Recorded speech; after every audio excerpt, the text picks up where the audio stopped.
Welcome to MuggleCast, your weekly ride into the Wizarding World fandom. I'm Andrew. I'm Eric. Micah.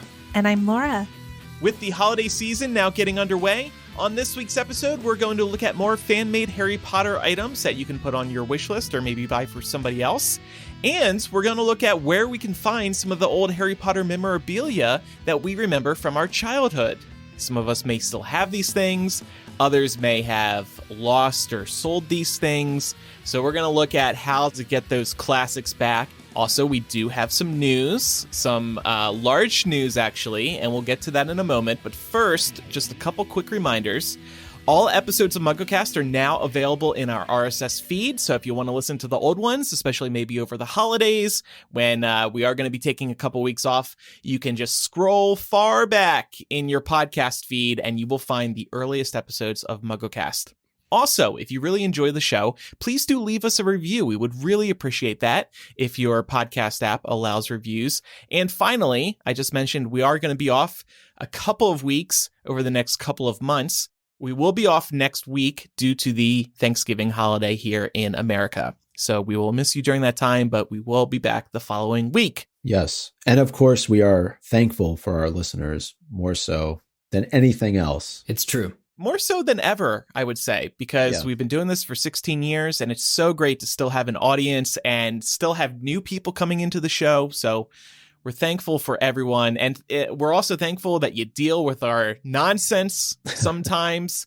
Like when, maybe a week ago, somebody on the show goes, "There's no way the trio's getting back together." Who said that? Yeah, I wonder who that was. It was Eric. Jamie. It was Jamie. Yep, it was Jamie. So let's get into the news. The trio, Dan Radcliffe, Emma Watson, Rupert Grint, and many other Harry Potter stars are getting back together to film a 20th anniversary special that will be airing on HBO Max on New Year's Day. This was a shock for everybody, I think.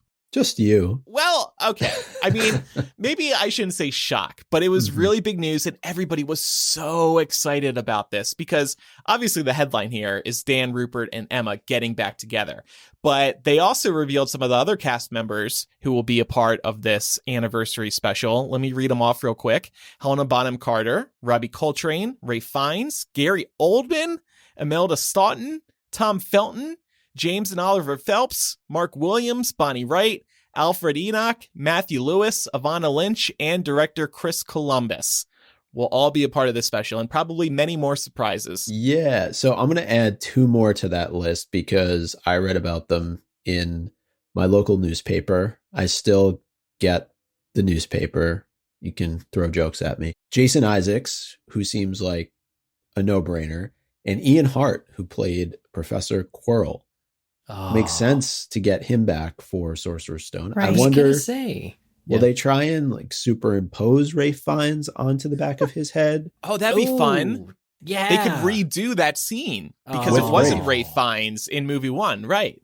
Yeah. That would be amazing. That's so good. Yeah, I was going to say, Ian Hart makes a lot of sense. There are, I was counting, 7 of those actors weren't in the first Harry Potter movie that they're bringing back for this. But I want to see, Gary Oldman reflect on 20 years of the HP films. The films clearly came and hit each of these actors' careers in a different place, maybe even started, I was going to say, for the younger generation's career. So it's going to be exciting to see them reflect. And I particularly am interested in the discussion between Chris Columbus and the trio, or any of the kids, really. Yeah. Do you think he's going to try and convince them to do Cursed Child? Did you guys read my recent interview where I said I want to do Cursed Child with y'all? Yes, Chris, we're not going to do it. Okay. Speaking of actors who weren't in movie one and are appearing here, like Eric just mentioned, I wanted to read this little comment from Ivana Lynch, who was actually just on this show a few weeks ago promoting her new book. She said, "Please, can we agree to not remind production I wasn't actually in Philosopher's Stone and was still in my Harry Potter themed bedroom drooling over their posters 20 years ago. I'm trying so hard to play it cool about getting this invite." So she's so excited, it sounds like. Oh my God, that's amazing. She's just a gem. Her book is amazing, but also she talks about drooling over Dan Radcliffe and stuff. It's so funny. It's just so. So I think, like I said, everybody was very excited about this. I am not a fan of the hits sitcom Friends, but HBO Max did do a Friends reunion a few months ago.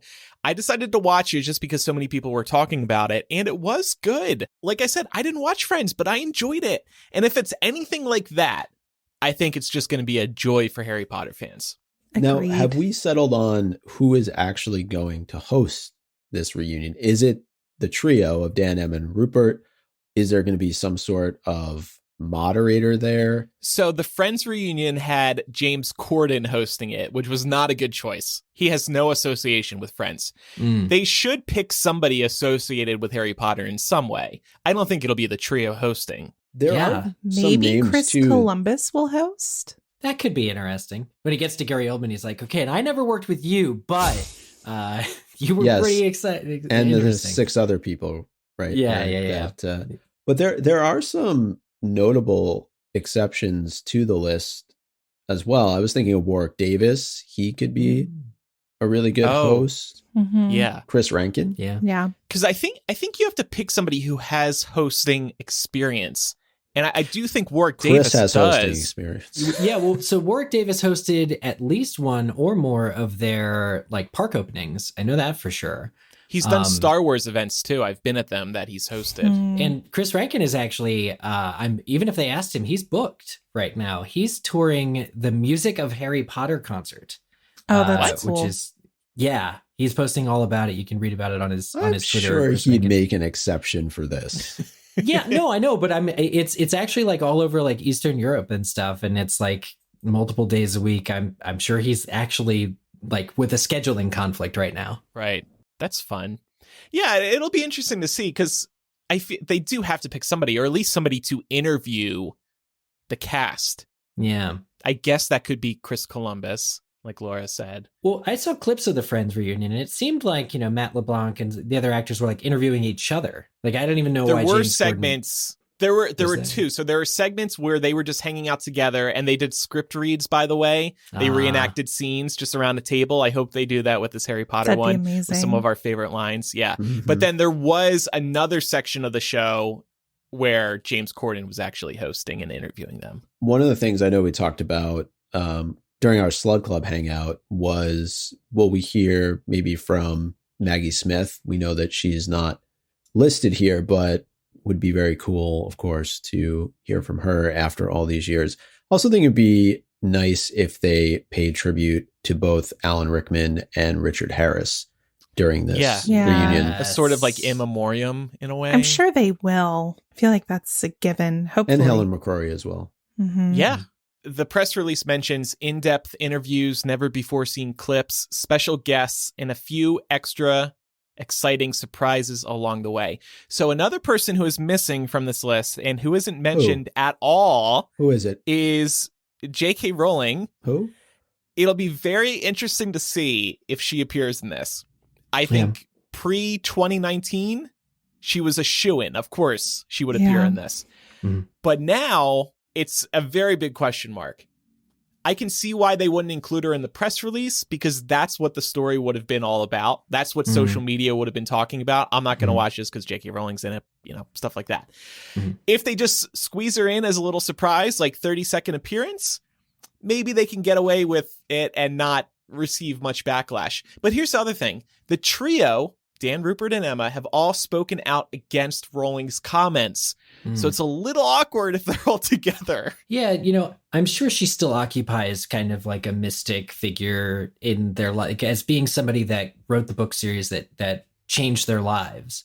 I'm sure they have a deeper, like a personal relationship with her all these years. And I'm sure that doesn't go away always. Will say I saw Emma Watson's 20th anniversary statement on Instagram, and she thanks the fans.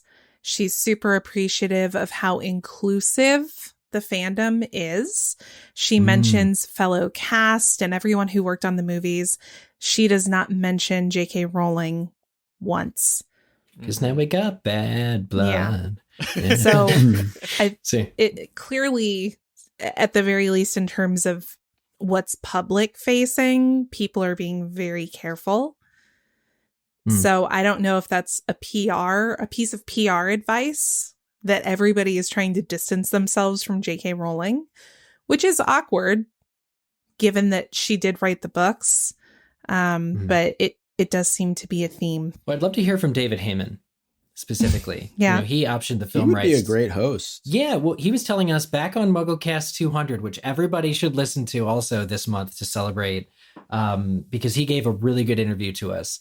But he talked about, optioning the film rights in the late 90s for the film. He loved the books, made the movies happen. Him and like Stuart Craig's designs that later went in the movie. These are people that could really lend a fascinating perspective in this retro special. Yeah. David Barron as well. He was there the whole time. I would agree, though, with what's been said. I think it's likely that J.K. Rowling would pre-record something, whether that opens up the special or ends the special. Could also see... Won't end it. Would it be even worse for her to open it? Live from New York. Yeah, I think both are pretty Harry Potter Maybe special. they do like a little quote card, a message from J.K. Rowling. But that's, to me, even It just weirder. says, hey. Because then it's written as opposed to being recorded. This is a tough spot to be in if you're Warner Brothers to kind of make that decision whether or not to include her, because presumably you're going to be working with her for a number of other films, even, possibly outside of the Fantastic Beasts series. Right. And then you're potentially creating some bad blood if you don't invite her to participate. Like, would she be a little salty about that? Maybe she doesn't care. I mean, I think there's a case to be made that you don't really need J.K. Rowling at this. This is about the movies. Right. Right. She was producing to some extent, giving some feedback, but she never appeared. The movies are just based on the books. Like, I think they can get away with not including her. Mm-hmm. Did she? I agree. Reasonably. I haven't looked myself, but I'm curious. Did she release anything around the 20th anniversary of the movie earlier this week? No, I've taken a peek or two because I was curious if she would like retweet the announcement about the reunion, and there's nothing. Her last tweet was October 12th promoting her book. So yeah, I mean, we'll just have to wait and see. This gives me a poll idea for our social media channels. Place your bets, everybody. Will J.K. Rowling be appearing during the reunion special? Another big question is, will they release the Secrets of Dumbledore trailer during this event? I think they have to promote the movie there because every Harry Potter fan is going to be tuning into this. Well, if they do, then we're all wrong and we all lost the bet because we predicted dates on the latest bonus MuggleCast about when the secret trailer is coming. So yeah, maybe the trailer will come earlier, and then during this reunion special, they will unveil an exclusive clip. Maybe. Oh, yeah. I want to Bonus see points. a sit-down interview between Michael Gambon and Jude Law. And maybe that's how... Wait, that needs to happen. that's cool. What if Dan Fogler hosted the reunion event? He That's would a do great it one. too. That's a great choice. That would be really here's- cool. Here's one of the stars of Fantastic Beasts, The Secrets of Dumbledore, out in April, Dan Fogler. And yeah, he's got the hosting chops. Man, I'd also like to see Eddie do it, or Catherine, or Allison for sure. Just one of those. How about all four of them interview the cast? That'd be kind of wild. That would be to see. amazing. Yeah. But no, the idea of recreating the lines between Quirrell and Voldemort and Harry is the best idea I've ever heard. That needs to happen now. There's so many fun things. And I mean, from what we've seen with this quiz show that's coming up, the quiz show looks pretty clever. It looks like they've got a lot going on. So that, and the set is beautiful. So that makes me hopeful that this reunion special is just going to be top notch. Man, I know we haven't really gotten the Harry Potter TV series, but it sounds like they're dabbling in TV produced Harry Potter events like this between the announced quiz show and then also now this reunion. It seems like there's really Harry Potter stuff happening on TV coming from, official channels. Yeah, and this unscripted stuff they can do for cheaper and faster. I do wonder if they paid the trio a pretty penny. I feel like they all the cast members, but Yeah. Dan, Rupert, and Emma to get them back together, I feel like that was costly. Last point I'll make on this is that I think it's genius that they're releasing this on New Year's Day. Nobody does anything on New Year's Day but chill, right? Right. So we're going to wake up, maybe a little hungover from the night before, and we're going to watch a special. Or will it be released at midnight? So instead of doing New Year's Eve countdowns, we're actually counting down to the release. I love the idea of a throwback to a midnight release. Oh. Yes. We can all be on a Zoom call together, counting down, and then hitting play on our TVs. Well, we're all vaccinated. Let's go to like Borders or no, that don't work. Right. Barnes and Noble midnight release viewing party. I'm sorry, everybody. I've got plans. I don't have time for this idea. Good idea, though. Sorry. You three do it. From the studio tour, right? That's where this is happening. Oh yeah, they're going back to Leavesden. Yeah. Yeah, okay, But it's you know not live, what? to be clear. We're going to go to Leavesden, and Andrew, you can go on with your Yeah. New Year's plans. The Have three fun. of us will have Yeah. a great time. I don't think it's live, though. So I know. Yeah, I'll be texting everybody Happy New Year, and everybody will be like, "It's 7 p.m. What are you talking about?" So it is funny that they announced this literally the same day that we released last week's episode, in which I said the trio are never, ever getting back together. I know those comments aged very poorly. However, in my defense, I was referring to the trio getting back together to reprise their roles as Harry, Ron, and Hermione. So What if they what if they read dialogue? Does that count? read dialogue? No, that doesn't count. No, That might count. You know what I for mean? me. A Yeah, I know what you scripted mean. story. Weren't you Yeah, Cursed talking Child. about Cursed Child? Yeah, I felt like you were talking about Cursed Child. Yeah.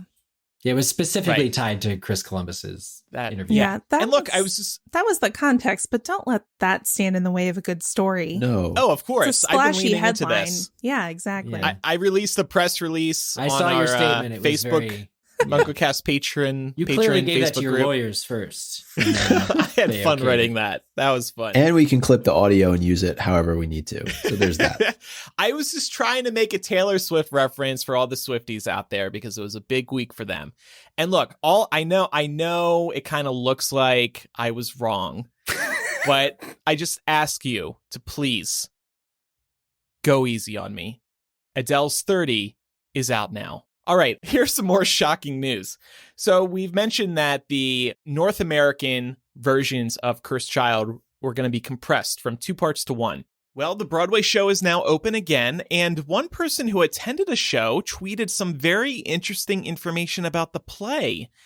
It sounds like the show in this new 1-part format is now acknowledging that Albus and Scorpius do have a romantic interest in one another.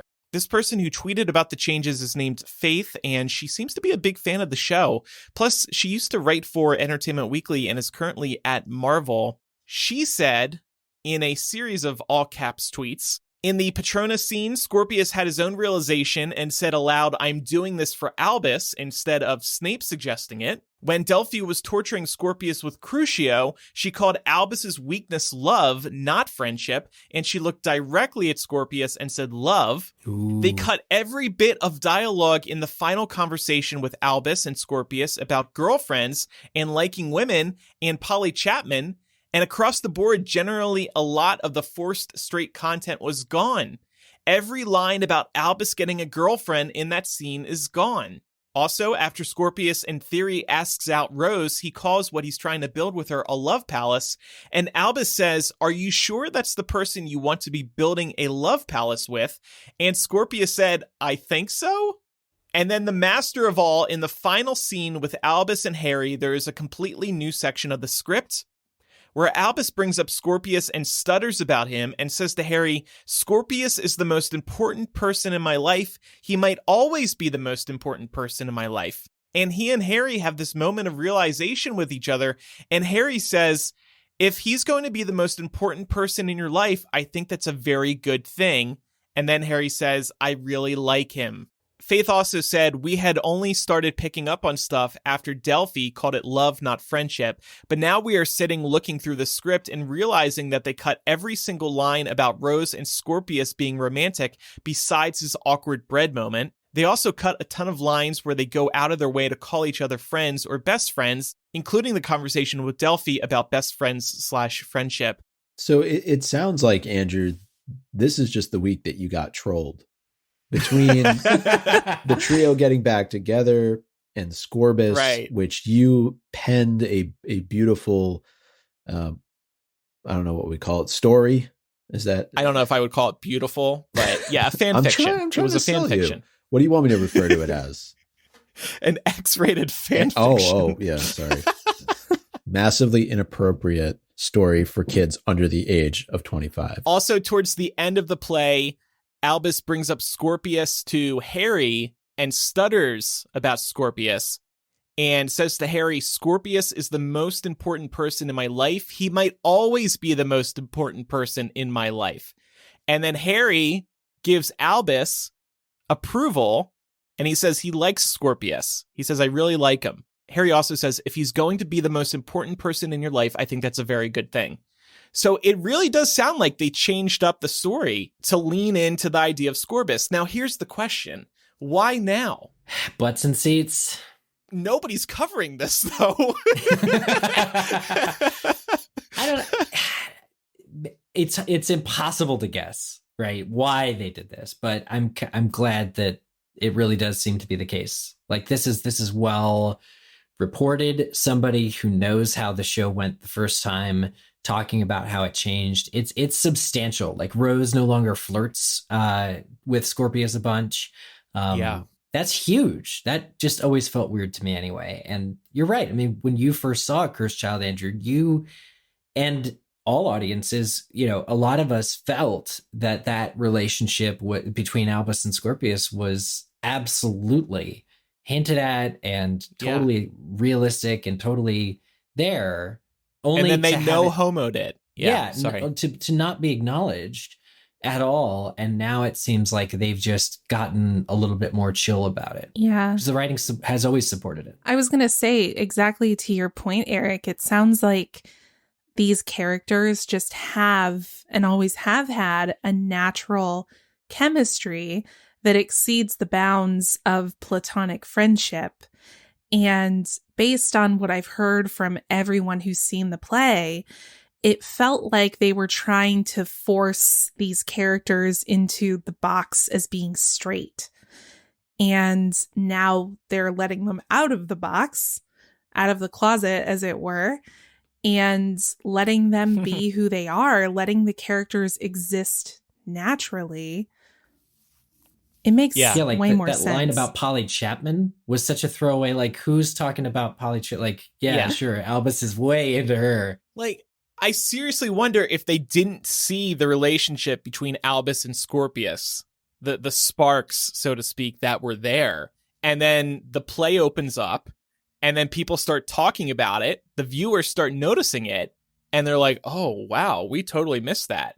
But then I'm like, really? How do you miss that? It's pretty apparent. It's a long play, Andrew, or it was. Yeah. It was. True.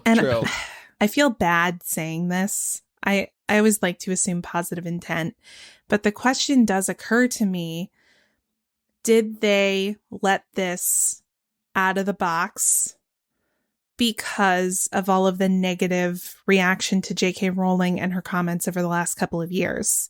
Is this an attempt to show more inclusivity in official Wizarding World properties to try and win back some of the fans who were turned off by that? Such a shame Cursed Child is still not canon. Otherwise, I'd be like, good job, everybody. It is canon. Well, I think that's a completely valid theory, Laura.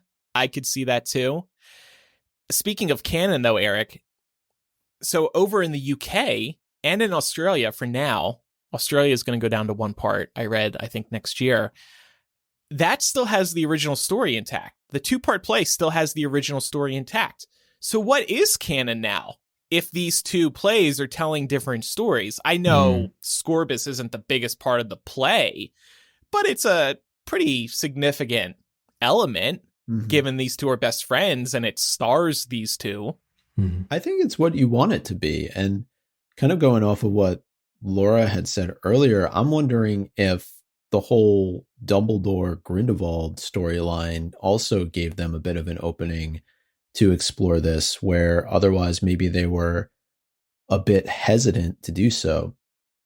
And also was wondering, John Tiffany, Jack Thorne, have they ever talked about this in interviews? Kind of to your point, Andrew, given that they're the ones who really wrote this story, has anyone asked them the question about Scorpius before? I found a quote from MuggleNet, July 30th, 2018. It is with John Tiffany. It is a love story between Scorpius and Albus in lots of ways, but that doesn't mean it's sexual. Okay. I suppose the whole queer baiting thing, because they were getting accusations of queer baiting, is just people saying, I want more representation and I want explicit representation, but also that would become the story. So interesting. Seems like he might have been resistant to a little bit more explicit representation. But Right, and that's fine. I don't expect them to be like making out in the play. Like this, the new elements that Faith is describing, that's fine by me. That's whatever. Yeah. Makes it a better play, honestly. Yeah.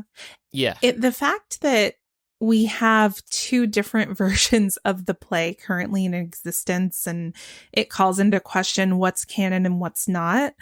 I'm like, are they going to start introducing branching timelines into Harry Potter now? Like, oh no, it's a multiverse.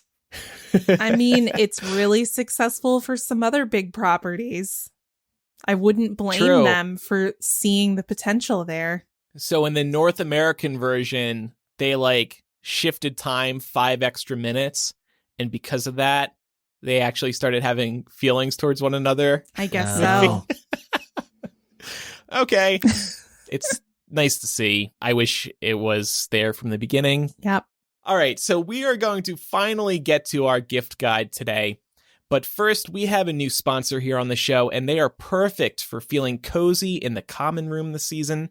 They are Beam, a wellness brand that makes products for sleep, calm, focus, recovery, and hydration. With the holidays approaching, they have some great news. Beam's best-selling sleep product, Dream Powder Hot Cocoa, now comes in white chocolate peppermint. It's the perfect winter wind down for cold, snowy nights. It's triple lab tested and contains the ultimate sleep-promoting ingredients, including nano CBD, magnesium, melatonin, and there's no added sugar or artificial sweeteners. Perfect. Whenever I have a rough time sleeping, I always turn to CBD, and it works wonders. It is really like a light switch for me. And now you can combine this with other ingredients known to promote sleep, plus a cozy holiday flavor, and it sounds perfect. I cannot wait to try this out. White chocolate peppermint dream powder only lasts for a limited time, so get it while it's hot. Ha. And great news, for a limited time, if you subscribe to any Beam product, you can also take advantage of their best sale of the year for Black Friday and Cyber Monday. You'll get 40% off the first 3 months of any subscription, plus a free mug and frother, or 20% off any one-time purchase. Again, this is Beam's biggest offer of the year, and it won't last long. Head to beamorganics.com/MuggleCast. That's BEAM organics.com/MuggleCast for 40% off the first 3 months of any Beam subscription, plus a free mug and frother, or 20% off any one-time purchase. Subscriptions are month to month and can be paused or canceled at any time. It's time for our 2021 holiday gift guide. So like we did last year, I thought we could try to focus on fan-made Harry Potter products because there's so much great stuff out there. But at the end of this discussion, we will also talk about some of the new official products that have been on our radar. So I found a couple of things on Etsy that I'm pretty sure I'm going to be ordering this holiday season. The first one comes from a creator called Luna's Crafts Designs, and it is a teacup that has the tea leaves representation of the Grim in the bottom of the cup. And it comes with a saucer as well that has a quote on there that says, "My dear, you have the Grim." But it looks so good. It looks just like the representation from the movie. And it's $35. So actually, a pretty affordable little piece of, fan-made movie/book paraphernalia. So I really like it. I think I'm going to be getting one of these for somebody in my life. Not going to say who, just in case they're listening. It's pretty cool. Yeah. I'm listening. I feel like this is great for Halloween as well. Halloween gifts. Yeah, or like just sipping tea on Halloween. Who doesn't want to get to the bottom of their teacup and find a death omen? Yeah, exactly. Especially if you're like Happy New me Year. and you have a dark sense of humor, or you just like horror and the macabre in general. this is a great gift for anyone in your life who's a fan of, Sirius Black, or particularly the Prisoner of Azkaban book, or, anybody who likes, like, if your friend really likes Edgar Allan Poe, for example, I think that this will be right up their alley. Yeah. Just a thought. Andrew, when you told us we were doing another gift guide episode, the first thing I thought of was this really awesome thing that I've seen, this trend that I've seen over the last year, which are, I guess, the collective version of what they're being called is book nooks. But they're like, have you guys seen these where they're bookends, but they go and you basically look at them and they look like a hidden alcove or alleyway in miniature form on the middle of your bookshelf? Mm-hmm. Yeah, right. So they go in between books, actually. Yeah. Or they can at least. And it's not just Harry Potter, but there's this trend on TikTok as well with them. But they're hand, like, miniature crafted out of wood and other materials, painted. You can light them up. I mean, it's honestly amazing what you can do with LEDs these days, and like how a lot of these are made. But you can find, even just on Etsy, if you search Bookend Alley or Book Nooks, all of the results look just absolutely amazing. And I think I'm going to actually spring for one or more of these book nooks. It seems like the perfect thing to accentuate my existing bookshelf, which is loaded with books, but something that's light up, and just it really, to me, symbolizes the escape that books bring me when you're just walking past your bookshelf in your apartment and you look in and you see that it's like deep. It just reminds me of like The Borrowers for some reason. Like, somebody could be living inside your books the way that you live inside them when you're reading them for escape. Yeah, it brings life to your bookshelf. Love I it. will say these gifts are not on the super cheap end. They usually run anywhere from, I'd say, $80. You can find a few for $40 and $60, but about $80 I'd say is average, to up to $230. Just from what I'm seeing. So, depending on how handcrafted you want, and depending on if they have your specific fandom, they can be pretty pricey, but if you're getting it for yourself, you can justify it. I'm also seeing somebody sells a Book Nook kit. So they kind of give you the box and then you can just build your own, which is also a fun idea. Maybe a good holiday activity or something. Yeah. Guys, I think we figured out what next year's physical gift should be. Nope. Simpler. The first gift that I'd recommend, and actually came across these first on Etsy, was Windmark Stamp and Sign. They do pretty much anything you'd want on a stainless steel stemless wine glass, but I opted, of course, for Ravenclaw House, the house sigil. And what I like about this is that you don't necessarily need to use it as just a wine glass. You can, or it's really more of like a mug. You can use it for coffee. You can use it for mixed drinks. So it's multi-purpose, and you can really brand it whatever you want. So obviously, if you're into the houses, you can do Ravenclaw, Slytherin, Hufflepuff, or Gryffindor, but you can also put sayings on it too from the Harry Potter series. So I thought it's a gift that that if you get somebody, they're definitely going to get a lot of use out of. And I'm all for things that you actually are going to end up using, not something that's just going to get put on the side and not be touched for 10 or 15 years or end up in the trash after a couple months. So, a pen. I have 500. Thank you so much. I'll definitely use this one. And depending on what house you're in, you can show off your house pride a little bit while having a nice glass of wine when you're throwing back a few drinks. Yeah. Or your coffee in the morning. Yeah. You can do some iced coffee there. Reusable. When you go to Dunkin', Andrew, you can use this. So both of my picks actually were suggested by our listeners. We had a Slug Club hangout on our Patreon last night. That's when Slug Club patrons can chill with us on Zoom for an hour, and we were talking about this upcoming discussion. So they did the work for you. They did the work for me, but I planned most of the show, so it's fine. It's fine. First of all, this one from Chloe. This is a custom Hogwarts acceptance letter. And the reason I wanted to bring this one up is because this is what we all dream of, right? Getting the Hogwarts letter. And you've been able to buy the Hogwarts letter, but this one goes a step further. You can actually have your name on the letter, or for a loved one that you're buying this for. It also comes with a ticket to Hogwarts. I think it's the official one that they sell at the Wizarding World and probably other places. And it also comes with a real wax seal. So you receive this all in an envelope, you pop open the wax seal, and there is your Hogwarts letter. I would actually recommend pairing this maybe with another gift, like maybe tickets to the Wizarding World theme park or like some other Harry Potter event, because it's kind of like inviting you somewhere, you know? That's a great idea. Yeah. Or just like any Harry Potter related gift, because I feel like this is just a cool introduction to the gift that you're about to give somebody. But regardless, you should definitely check these out. This is somebody on Etsy.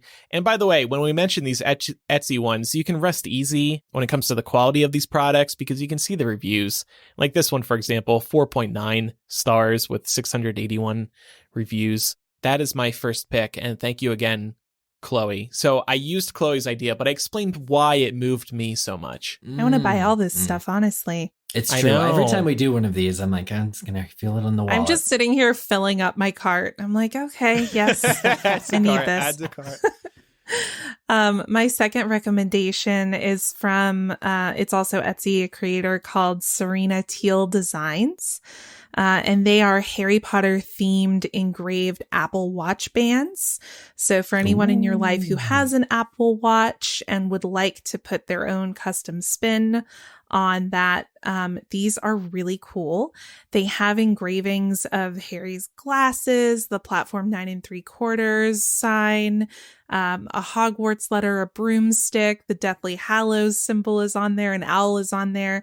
And you can also get it in a variety of different colors, but there are also 3 different themes. So you can get one that has the outline or the profile of Harry's head, and it says "The Boy Who Lived" in script on it. You can get one that just says "Always," and you can get another one that says "Mischief Managed." They also come in a variety of sizes too. So this would be a great accessory to give to anyone in your life who has an Apple Watch, and they're about $20. So very affordable. I love my Apple Watch. I've had it since they started selling Apple Watches. I've never seen Apple Watch bands that are engraved. These are so cool. Aren't they? It's really neat. Adding to cart. Well, going on the theme of singling out specific Etsy creators, I would like to direct your attention to Clever Badger Designs by our friend Amy, who works at MuggleNet. And she does a number of book series, very, very, very nice bookmarks, some knitted items, including headwear, neckwear, neck warmer, bookmarks, coasters, really just runs the gamut. There's ceramic, there's handcrafted items. It's really just a wonderful shop to be checking out this time of year. I try and check it out every time this time of year. I've gotten good Christmas gifts from this shop before, and really just good stuff from a fellow Harry Potter fan, including, I'll just single out the necklaces that she has, a stainless steel and aluminum Loyal Badger for Hufflepuff and a Brave Lion for Gryffindor. There's just some really cool handmade items that I know Amy works really hard to make. Cool. Love this. I like the quotes. I want to to see cart. more of these. All right. And for my second recommendation, I went with some candles from Frostbeard Studio. And the reason why is because they may have some names that will be familiar to us. Now, I think this is definitely a company that probably dealt with some copyright issues at some point. And the reason why I say that... Or they know how to avoid them. Or they know how to avoid them. For example, the one I'm looking directly at is called Wizardy Buttery Drink. That is very creative. It sounds like those Halloween costumes. Shock jock, radio DJ, Howard Stern. I'm picturing it. Yeah. Yeah, but they definitely have some Potter themed ones here that I think a lot of our listeners would enjoy. Christmas in the Great Hall, which smells like mistletoe, ginger, and hollyberry. And then you have Christmas at the Burrow. Who doesn't want their house around Christmas smelling like the Burrow? Cookies, cinnamon, and vanilla. So if you're not a big, baker around the holidays like Jacob is, of course, you can just light this candle up and your house will be smelling like cookies, which, who doesn't want their house smelling like cookies? And then there's one called the Headmaster's Office, which smells like Dumbledore, I guess. I have that one. It's very good. Yeah. That one and Winter Keep. I think I was gifted these a couple years ago. I definitely have some Frostbeard Studio candles. And the thing with candles I find is that sometimes the smell doesn't travel the nice scent that, you have to be pretty close to it. But I've lit these and walked away and had it fill up a room with the aroma. And so these are very good soy candles that are I just love them. Yeah. And another reason why, too, I think our listeners will really like them is there are other kind of, series that you could, Sherlock Study I'm looking at. There's some things tied to Lord of the Rings. So there's other areas of interest that I'm sure a lot of our listeners have. They can find something interesting here. And there's also one called Wizard's Tower. I think that's a Lord of the Rings. Supposed to be... Oh, no. Oh, is it? Maybe. Eric, check me on that. I think I have whatever that original was. I wonder if it's worth more money because I think they changed the name of it. Yeah, there's also a divination classroom. I'll buy that one. Pumpkin juice. I was going to say that Wizard's Tower one, do you think it was originally called Astronomy Tower? That's what I was thinking. Maybe. Astronomy Tower Perfect, of Terror, maybe? Perfect candle to light before you push somebody over the edge. Smells like a cool June night and murder. Let's do our own candles and it'll be stuff like that. Love it. Astronomy Tower as Dumbledore falls. Amazing. All right. Well, if we do any more on Frostbeard, we're going to have to say that this week's episode was brought to you by Frostbeard Studio. Yeah. Security Nightmare. Just smells like fire. But agree with Eric. I've gotten a bunch of these as well, and they're awesome. And this one came from Lance, also at our Slug Club hangout the other night. Custom lenticular chocolate frog cards. So, we all know the chocolate frog cards from the movies. These will actually go between two pictures of you or whoever else, depending on the angle that you're looking at it. And this makes it feel like it's straight out of the movie. It makes it feel like an official chocolate frog card, but it's you, and it has your name on it, and a description of you, the wizard, on the back, because, the chocolate frog cards have a little bio about the wizard. This is only $21. And it's got this cool hologram feature. Sign me up for this. This is really cool. Chocolate frog cards are quickly becoming my favorite fan crafted item. We had Hannah on last year who drew them. Yeah. And now this lenticular, however this creator is able to do, however they've ever done, they probably have a machine for it, but I love the result. Those always looked super cool whenever we would get them in kids meal toys. So I just love the creativity and the technology that's being put towards getting this as your item. I think it's infinitely more custom, and cool looking than most gifts, and kind of like having your own Hogwarts letters, your own famous wishes and wizards card. Right. Yeah. You just send them 2 pictures. You give them your name and your bio, and your chocolate frog card is heading your way. So clever. I love that. And I think, Eric, you have one more. I have just a shout out that if you're looking to actually spend money on an item that proceeds will partly go to charity, even a Harry Potter charity, Fandom Forward, formerly the Harry Potter Alliance, are partial beneficiaries for the MuggleNet 2022 fandom calendar.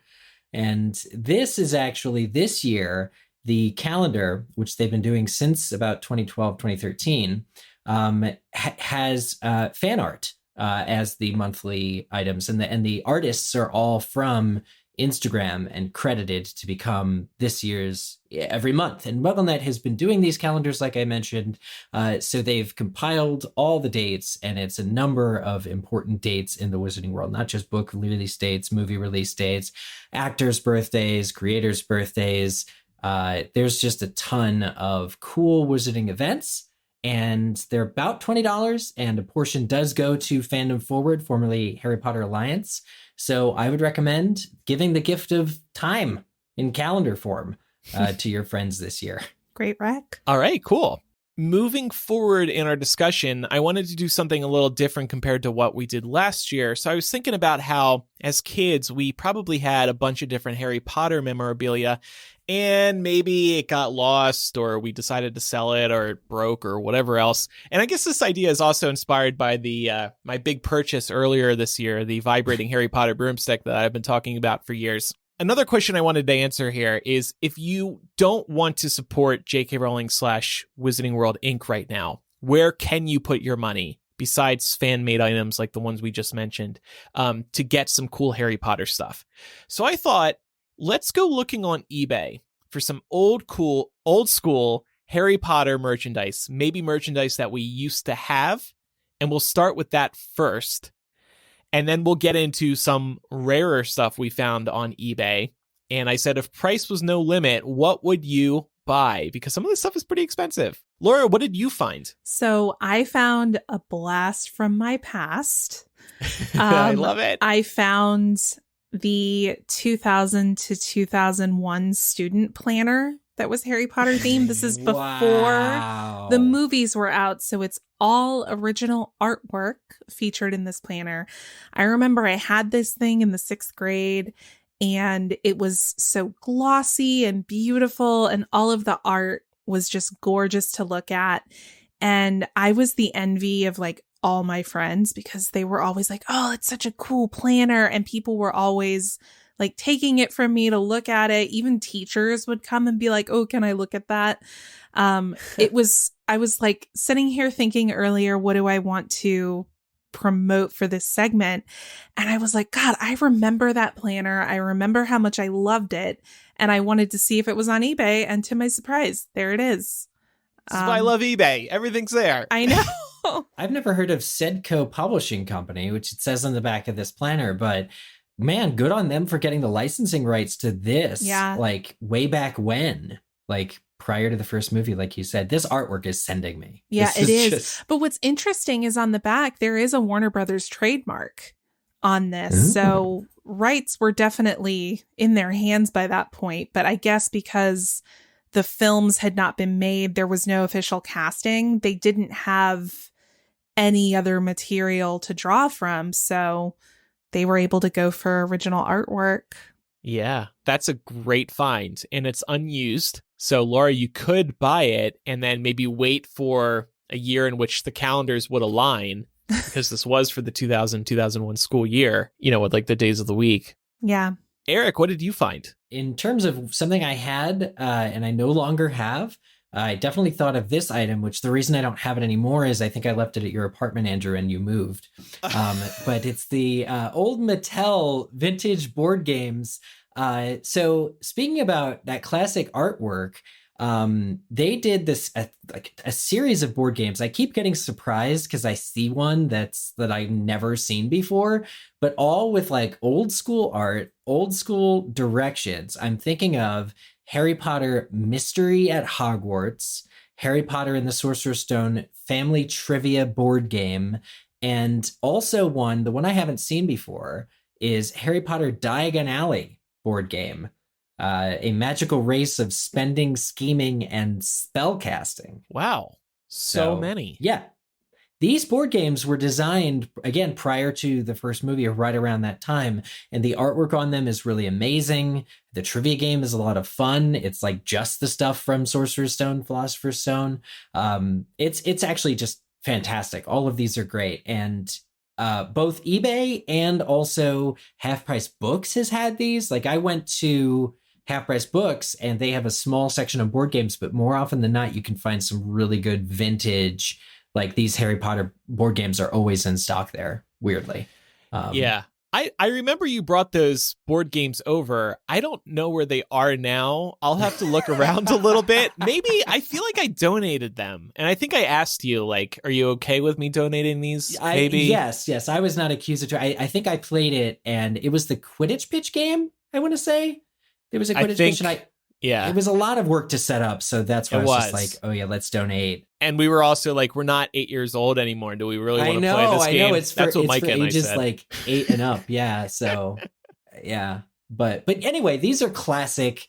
These board games have a special place in Harry Potter collectors' history and are still very affordable across, all the marketplaces that still have them for sale. Speaking of Mattel, I thought you were going to bring this one up, and I just found it on eBay. I put a link as a subnote. The Harry Potter Levitating Challenge electronic skill and action game. You would somehow, I never had this, but I saw it in the stores, and I always wanted it. A little Quidditch ball would float in a circle, and you would have to get it through certain obstacles. But how did it float? Was it magnets, air? It was probably air. You probably had to plug it in or something. Yeah. Because I remember similar games like that from the 90s. No, you guys aren't reading the upper right corner of the box. It says ball actually floats in midair. It's right. floating. How? It's how though? Science. It's magic. It was so neat. Oh my God. But again, here's another game I've never seen before. Every time I look for an old Mattel Harry Potter board game, there's more I haven't seen. I might have to buy this one. It's only $13. Yeah, you should. And I'll actually play it and then film it. I hope and then do a still review. works. Yeah, do another Patreon review of it. Yeah. Oh my God. So it's $13 to buy, but then $25 to ship. I hate when something costs more in shipping. It sucks. It's coming from North Carolina. Laura, will you drive there and Hi, I'd like to pick this up Andrew. for my Harry Potter podcast. Yeah, I mean, that's like a 6-hour drive. Sure. I was going to say, it's not right around the I don't know corner. Southeast America. I'm sorry. It's all just one big state. Right. The South. Micah, do you want to go next? Yeah, so I didn't necessarily grow up with Harry Potter the same way that you guys did. However, I will say I was looking on eBay just now as we were talking, and I was thinking to myself, well, if I didn't necessarily grow up with Harry Potter, didn't have some of the cool things that you all were talking about, what would I have liked to have had? And I came across these really, really cool Vans, Harry Potter Golden Snitch skate shoes, and they're size 13, so they would definitely fit me. I think I could rock these. What do you guys think? You should buy them. So I can see you wearing these for sure. Maybe I'll buy them and then I'll post it on social media. Do it. These are probably, I wouldn't call these old, but we'll let it the pass. listing says old school, but it was pretty recently that Vans got the rights to Harry Potter because they had Marauders Map ones. And House ones. Yeah. I'm looking at their site now. I forgot about these. These were a big deal actually when they announced them. Yeah, but this is cool. And it's also one of those like low key like fan things where like if you know, but otherwise they're nice. They're Vans. Right. Wonder if they're used. Look in the details. Like a great the question. seller. Do a little You don't want to give them a work. sniff when they get there? I was going to say, wouldn't there be enough room to air out a size 13 shoe? Like, could there be two people that fit in a size 13 shoe in this world? Like, that's a huge shoe. So here's something I had as a kid. I don't know where these are. Maybe if I dug around, I could find them. The Harry Potter trading card game. So Harry Potter was hot at the same time Pokemon was. And I guess Mattel or Warner Brothers or whoever decided to try and create another trading card craze similar to Pokemon. And I had these cards. I loved collecting them, just like I loved collecting Pokemon cards. I love the, I don't know what you call it. The one side of the card that is the same on every card, just like the face down side, I guess you would call it maybe. But I just love the design. You just see the top half of Harry's glasses and then the lightning bolt in his hair. But these bring me back because I would just stare at these for hours. There were so many different cards, of course, and all of them have different artwork, and it looks kind of in the style of Mary Grand Prix. I doubt she actually did these herself. And I think I remember actually playing it a couple times, but like I said, I was more of a collector. So I would love to have these Harry Potter trading cards again. I'm pretty sure I had these too. Yeah. If I recall correctly, I had so much like late 90s, early 2000s Harry Potter merch. Like I even remember one year our local grocery store was doing like official Harry Potter cakes. Oh, and they came with this like official, like really nice box that they would put them in.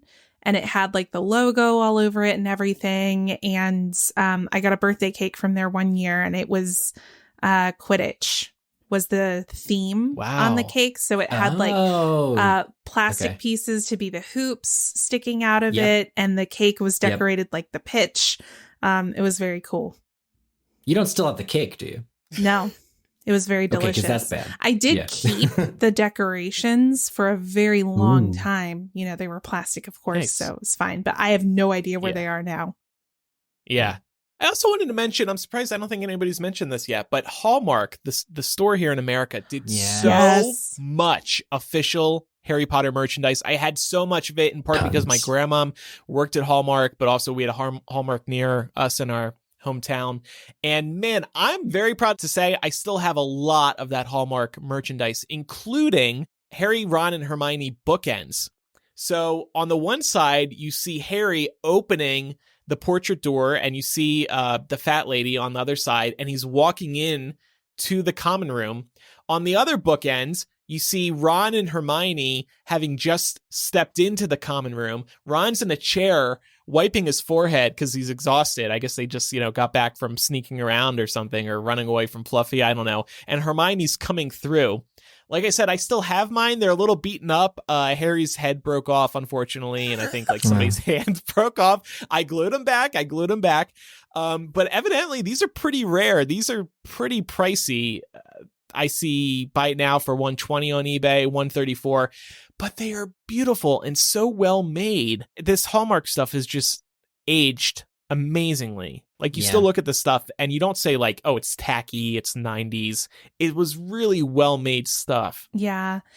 Did anybody have the Hallmark Christmas ornaments pre-movies? Because we still have 2 of those that my parents put on their tree. More than a lot of them played sound too. Like, they lit up, they played sound, little sound effects that were like, before, it's not anybody from the movies. They're all very good. No John Williams. Nope. Pre-John Williams. No clanging and banging. Yeah. I was going to say, Andrew, you always bring this up, and I guess technically it's more of a collectible than anything. And I don't even know, maybe with the exception of eBay, where you would find it, but the boxes that the books came in on release night, that would be something that I'd be curious to see if anybody's actually selling on eBay, because that could be a cool gift for somebody who's like a really diehard Potter fan. Doing a quick search right now, I don't see those. I searched for Harry Potter Midnight Release Box. I have Midnight Release Boxes for books 4, 5, 6, and I think we have 7 back in New Jersey. I'm glad you brought it up, Micah. I regret not going to my local bookstore and like browbeating somebody to give me those boxes. Like, they are the friends that I have that collected them or grabbed them from the midnight book releases are very happy with them. And yeah, I'm kind of missing out. So I wouldn't have even thought to search for them, but you're right. That is a great gift idea if you can find them. Probably super, super hard to find. So I thought, if price was no limit, what classic Harry Potter item would we buy on eBay? What did you find, Eric? I think I mentioned recently on something that we did, one of our episodes or bonuses, that the Wizard's Chess set from the end of the first Harry Potter film, that I have a couple of versions. One of them actually sells on eBay for like $15, and it's the best. It's durable. It's like for kids. But it's those figurines that you're familiar with from watching that scene in that movie so long. And then I have one that I got at Barnes & Noble for like $50 in like 2007, 2008, that's made of resin, but some of those are breaking off, like the heads and the hands, and it's basically like your ornaments, Andrew, or your bookends. But the version I'm looking at, that if money was no object, the Noble Collection did a pewter, I think it is, version of this that sells currently, the listing I'm looking at on eBay, 320 British pounds, so 431 US dollars for this like extremely probably heavy detailed Wizard's Chess set. It's very cool. Very cool. Yeah. Would you play it? It would probably just be for show. I mean, of course, I'd play it, but finding somebody else who also plays chess is very hard. It's not too hard to learn. Yeah, I could teach somebody. Teach Meg. Usually when I have friends over, we're like watching a movie or something. But yeah, I would have dedicated chess days, and people would come over and play with this set. Very cool. Mine is classic in the sense that it is discontinued. It's not quite as old as some of the other items that we've talked about on today's show. But this is an ultra rare discontinued Wizarding World of Harry Potter sneakoscope that they apparently used to sell at Wizarding World Orlando and no longer do. Oh, God, what? Why? I don't know. Cool. In the package. But the reason I say this is because toys like this that are discontinued and still in the package are extremely collectible. You can see on the price tag, it originally was $14.95 when it was being sold. It is going on eBay for $300 now. Maybe it got recalled, like it's not safe for children. Maybe. This gives me an idea. I remember seeing these. Yeah. All those chocolate frogs that are about to expire here at the New York Harry Potter store.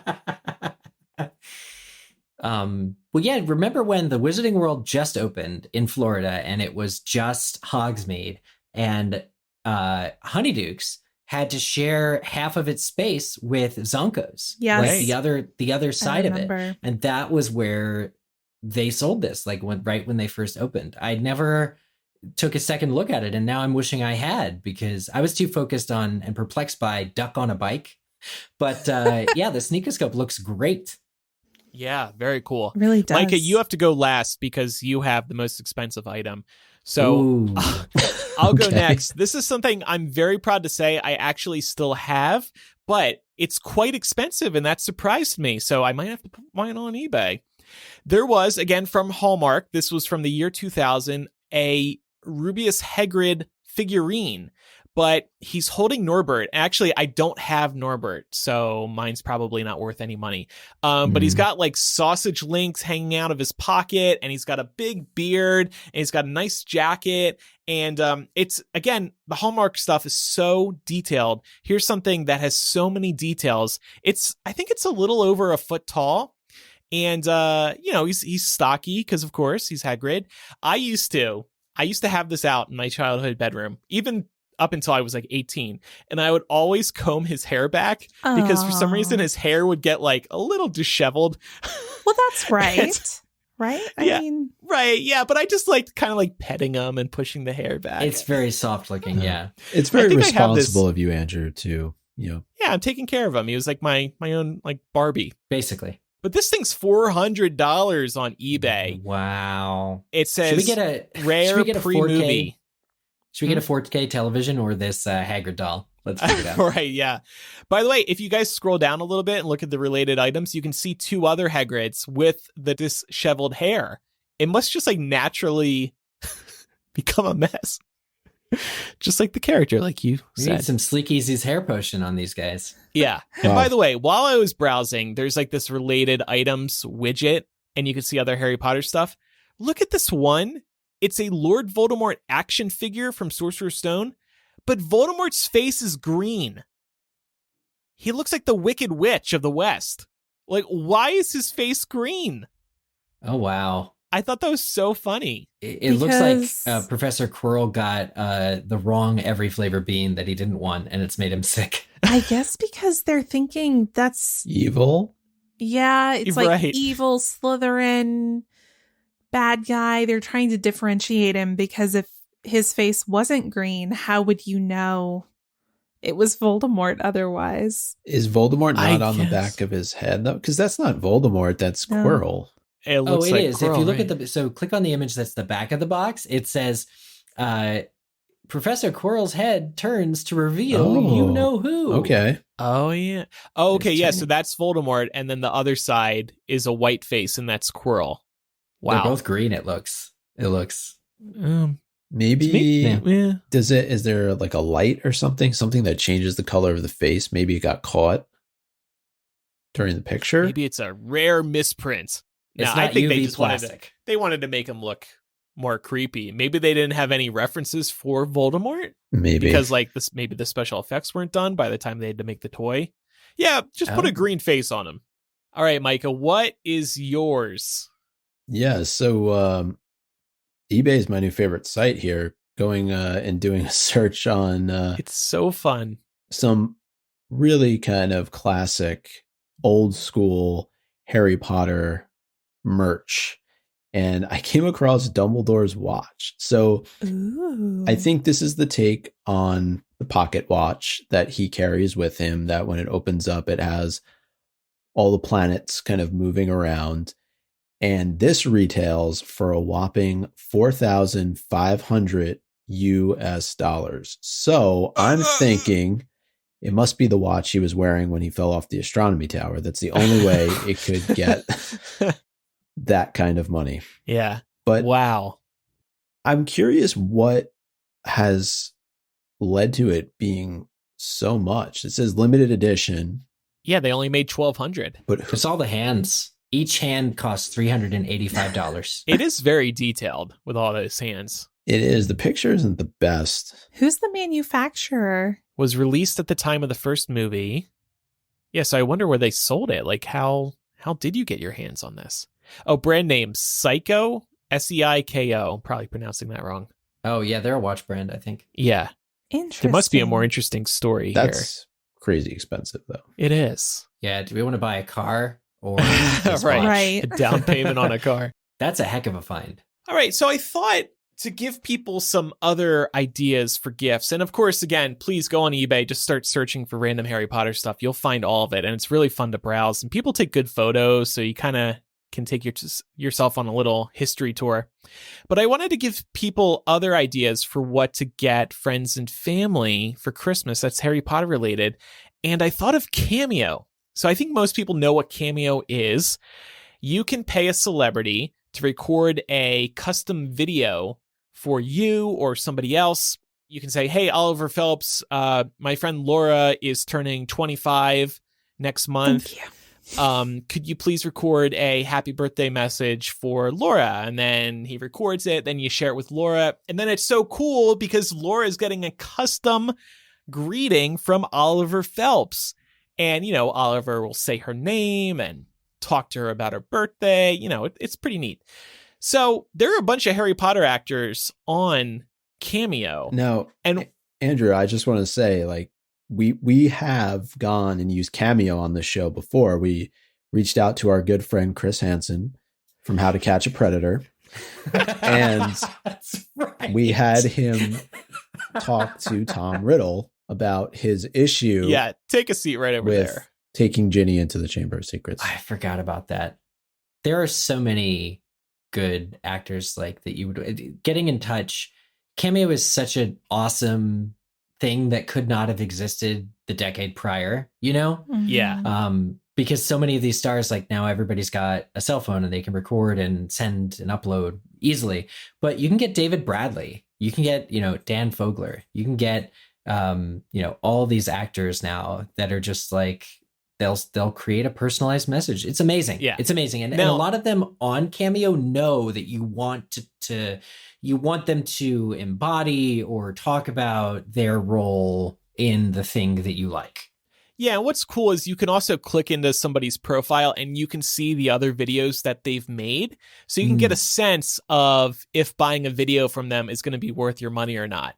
Because some of these people are pretty expensive, like David Bradley, $250. Tom Felton is $600. Tom Felton, $600. You also got to look at how long these videos are, too. Yeah. Tom Felton's a minute or two, but he also plays a song for people. And I think he like Oh. makes up a song on the spot. So, you know, some people are clever about it.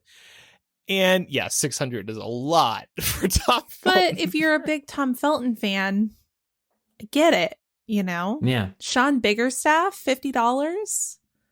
Yeah. A lot of people were thirsting over him back in the day, so Yep. We actually just Yeah. shared a great TikTok on our Instagram about that thirst. Thank you, new Yep. social media manager, Chloe. Yeah, Hugh Stan Mitchell. Yanevsky, he's awesome. Mike and I saw him at the last LeakyCon. The really, really good people. Hugh Mitchell played Colin Creevy, Yeah. $29.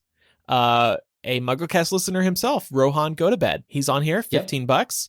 Tiana Benjamin, $30. Thea Lamb, who played young Lita in Fantastic Beasts. So Fantastic Beasts representation on here. Oliver and James Phelps. Miriam Margulies. That would be a fun one. $170. But yeah, she's a lot of fun. Pay her to roast you. You will love it. I watched one of her videos and she mentions farting. So that's probably one of the more PG rated things that she mentions. That's the only thing Cameo can show of her videos. Yeah.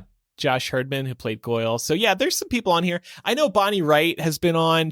Her profile currently is inactive, and somebody else I'm forgetting. Yeah, so that's another idea. I know people love these cameos because it's so cool to have your name said by these people. So that's a great recommendation. All right, so we're going to talk about some of the latest official items that have been released in the past year in a moment. But first, let's set aside our materialism for just a moment to talk about another way to brighten our lives, therapy. And this week's sponsor, BetterHelp, makes it possible to receive therapy from wherever you are right now. Taking care of your mental health is one of the most important things you can do for yourself. And if you think there's something interfering with your happiness or is preventing you from achieving your goals, check out BetterHelp. They'll assess your needs and match you with your own licensed professional therapist. BetterHelp lets you easily and quickly get started with therapy, and you can do it via voice, video, or text chat. Within 48 hours from right now, you can start speaking with a therapist, and the service is available for clients around the world. Once you get started, you can log into your account anytime and send a message to your counselor. You'll get timely and thoughtful responses, plus you can schedule weekly video or phone sessions. BetterHelp is more affordable than traditional offline counseling, it's way more convenient, and financial aid is available. And BetterHelp is committed to facilitating great therapeutic matches, so they make it easy and free to change therapists if needed. The holidays, I know, can be a very tough time for a variety of reasons, so if you need someone to talk to, I'd love for you to check them out. And we have a special offer for MuggleCast listeners. Get 10% off your first month at betterhelp.com/MuggleCast. Visit betterhelp.com/MuggleCast. That's betterhelp.com/MuggleCast and join the over 2 million people who have taken charge of their mental health with the help of an experienced professional. Again, 10% off at betterhelp.com/MuggleCast today. All right, so there have been a couple of official Harry Potter items released in the past year, and we thought we could touch on them. So one of the items we thought we could talk about is the Mina Lima edition of Harry Potter and the Chamber of Secrets, which is now out and available.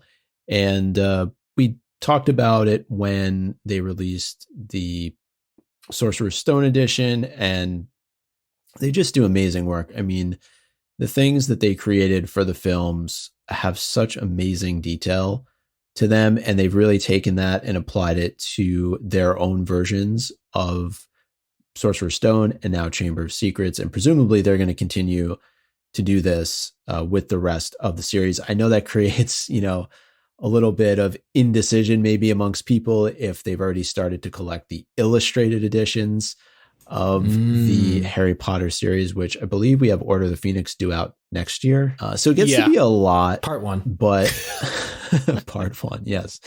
I get it, but I think this can make for a really great gift, especially if you have somebody who's just starting out with the series and they like to have illustrations along with what they're reading. I think this could be really cool for some of our younger audience or some of our audience who are parents and have kids. Kids these days, they don't know how good they have it. Back in my day, we had to read Harry Potter without pictures. Well, sort of. Right? Okay, the chapter art. Yeah, but the illustrated editions, they have so many photos. Mina Lima, they have done a really great job so far. They only released Sorcerer's Stone last year. It'll be interesting to see if they can keep up that pace or if they'll have to slow down as they get into the longer books. I'm still salty that they're doing this series at the same time as the Jim Kay ones. I wish this came out after Jim Kay. Like, do we really need 2 illustrated editions running at the same time? So for that reason, I'm just sticking with the Jim Kay ones. I do love Mina Lima, and I have some of their artwork, and actually did buy book 1, but did I return it? I can't remember. but no, I kept it. I kept it.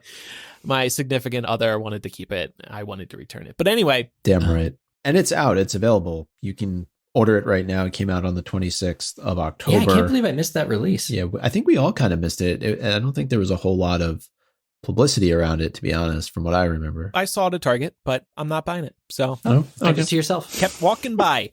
Well, I will say, Mina Lima, I mean, we just love them, period. They're great people, and they put a lot of hard work into everything that they do. But if you're curious, or if you're hesitant to collect more Harry Potter books, they also did all these literary classics. So I have the illustrated Peter Pan version. They did Beauty and the Beast, The Jungle Book, Alice in Wonderland. There are just so many that are just in this same style, where throughout the book there are illustrations and fold out parts. And it's just, I don't know how they sleep with all the content Plus they're making. They're doing movie stuff for Fantastic Beasts. Right. They're the graphic designers they're still the graphic designing the films. Unbelievable. So yeah, the only other thing that I had, and panelists feel free to mention anything else, but I have become an increasingly big fan of Legos over the course of the pandemic. So I've had my eye on new Lego sets. And Lego, oh my God, they're doing so many great sets, particularly for adults these days. Yeah. Stuff that you just want to display because it all looks so good and it doesn't really look childish. They have this new one called Hogwarts Icons Collector's Edition. I assume this means they're going to be doing other Hogwarts icons, so I can't wait to see what else they dream up. But this one is Hedwig, and he's holding a Hogwarts welcome letter, and he's hovering above a stack of books, and you also build a wand and a scarf. You can pick any of the 4 scarves. They give you instructions for any of the 4 house colors. It also comes with a couple of little potion bottles, Harry's glasses you build a chocolate frog, you build a golden snitch, and this is all in one set. Very, very cool. This one is pricey. It's $250. But well, again, for adults. And the idea adults. that so what I did recently with Legos, my friend John bought a Star Wars Stormtrooper helmet and Boba Fett's helmet, and it's hundreds and hundreds of pieces, but it comes with a display stand, and you're basically creating what now would be collectible, it's Lego, right? But it's sleek and themed for You want as an adult to display it. It's cool. It's sleek, like you said. By the way, speaking of big sets, they recently released the Titanic set. $630, 9,000 pieces. That would take forever. Does it come with a James Cameron Lego? Because that would be awesome. It should. That'd be a nice touch. But again, it comes with a display mount because they know you want to display it. One other Lego I wanted to mention, and this is about half the price of this Hedwig one. It's Harry and Hermione, but they're each 1.5 feet tall. And they look like Lego characters. They're basically oversized Lego Harry and Hermione's. Where's Ron? No Ron? Good question. Nobody cares what about are they trying Ron. to say? This is, who was the first person to buy this set was Steve Clovis. I was, because I was like, no Weasley? I'm in. I'm kidding. No, but these are so cute. I just want to bring them to bed with me and cuddle with them. They are cute. They're hard plastic, Andrew, though. Don't. Oh, yeah, that won't be comfortable. Don't cuddle with them. But yeah, they're adorable. $120. Oof. And they each have a wand. A piece, or they for come a cost-effective? Together, $130 together. Okay. For a cost-effective set, I found 4 Privet Drive, which is set $4? 75968. That one, the one I'm looking at, is $69.99. Yeah, they have a bunch of other more affordable. Sorry, I'm suggesting the 800 expensive pieces. ones. You get each of the Dursleys. You get Dobby. Look, we're suggesting $4,500 watches. Yeah. We said if money was no object on this. Well, yeah, true. But they also did release, a Wizard's chess set this year, a Lego Wizard's chess set, and it's official Harry Potter. Oh, there you it's go. Pretty That's right neat. up It's a little. I was hoping Eric's it would alley. be bigger. Otherwise, I would have bought it. But I'm gonna have all 4 versions. Well, Eric, That- then you can actually smash the pieces. Oh, Yeah. God, that's brilliant. That's so smart. But yeah, I was just going to say, though, they opened up a Lego store not too far from where I work. And one of the things that has been in the window, which I'm sure draws people's attention and brings them into the store, is a Harry Potter Lego set. So I might have to go in and check it out. Take a photo. And where is that Lego store in relation to the Harry Potter shop, New York? I mean, you could walk it. It's New York, but you'd probably be better off taking the subway or hopping in a cab or an Uber. Okay. It's probably about 30 blocks. Well, we hope everybody enjoyed this, and maybe it gave you some ideas. Maybe for yourself, you can ask others to get you these things, or you can gift these to other people. If you have any feedback about today's discussion, you can contact us by writing or sending a voice message to mugglecast@gmail.com. For the voice messages, just record a message using the voice memo app on your phone. You can also use the contact form on MuggleCast.com, or you can leave a voicemail on our phone. The number is 1-920-3-MUGGLE. That's 1-920-368-4453. If you do record a voice message, just try to keep it about a minute long and record from a quiet place. And record it safely, by the way. I always get stressed when we hear people driving while recording a voice memo. I assume you're doing the hands-free, but still, stresses me out. I just care about y'all. And please, I know you mentioned this, but please say your name. That's always something that people forget to do when they call in, and we've heard it on a couple of voicemails. But we'd like to be able to, acknowledge you and acknowledge your contribution. So please remember to say your name. Otherwise, we have to read your phone number, or we'll just make up a name. So before we get to Quizzitch, we actually have an announcement. Yeah. For the first time in, I think, nearly a year, we are hosting another Quizzitch Live. This is a live Harry Potter trivia game you can play online. You can play for free. You can compete against your fellow MuggleCast listeners. Micah, what else should they know about this? So we are planning to host Quizzitch Live Sunday, December 12th at 10 a.m. Eastern Time. So do the calculations for whatever time zone you're in. 10 a.m. Eastern on Sunday, December the 12th. Topic to be determined. We usually come up with some fun ones. Bring your A game. Competition is steep. Yeah. We will open up the stream probably 15 minutes before the game starts, so people have time to get in. The best way to play this is to either play on a desktop computer or to have a phone and a desktop computer or a laptop, because you need to have two windows open, and you just can't do that on a phone. To get the full experience, you need two windows open. So these are a lot of fun. You can actually watch the other Quizzitch Lives that we've done on our YouTube channel. And by the way, for the first time ever, we're planning on releasing this Quizzitch Live as an episode of MuggleCast. So everybody can still play as normal, but we will be recording it and then releasing it as a podcast. And we'll try to tighten it up so you don't have to sit around waiting if you're just listening at home. What do we think? Top 5? Top 5 get that $4,500 Dumbledore watch. Wow. We'll find 4 more. We're bankrupt, everybody. Yep, and the show's out of money. Yep. But yeah, great call out on previous Quizzitch. It's a great way to see on YouTube, which, under MuggleCast podcast, which the previous games, how they run, and also challenged us to not reuse those questions. Otherwise we'll get caught. Yeah. But it's I'm really excited. These are always a lot of fun. Yeah, they are. We can't wait. All right. Well, now it's time for our weekly trivia game.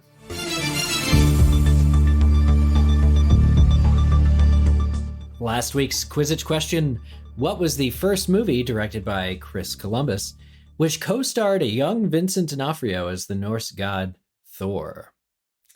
The correct answer is Adventures in Babysitting. Great movie if you have not seen it. And this little girl, they're in a body shop, and she very much likes superheroes, and she looks up, Thor? Anyway, correct answers were submitted by Buff Daddy, Raven Connor, Bang-Ended Scoot, Here with 1,000 Fandoms, Sarah Morris, who said, I answer this as a geriatric millennial who only knew Thor in this context for a very long time. Greta Letta, and Gimli, son of Gloin.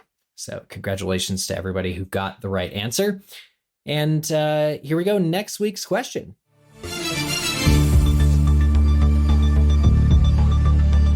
And And this one's an easy one for book readers, especially lovers of Prisoner of Azkaban. Oops, I told you where to find it.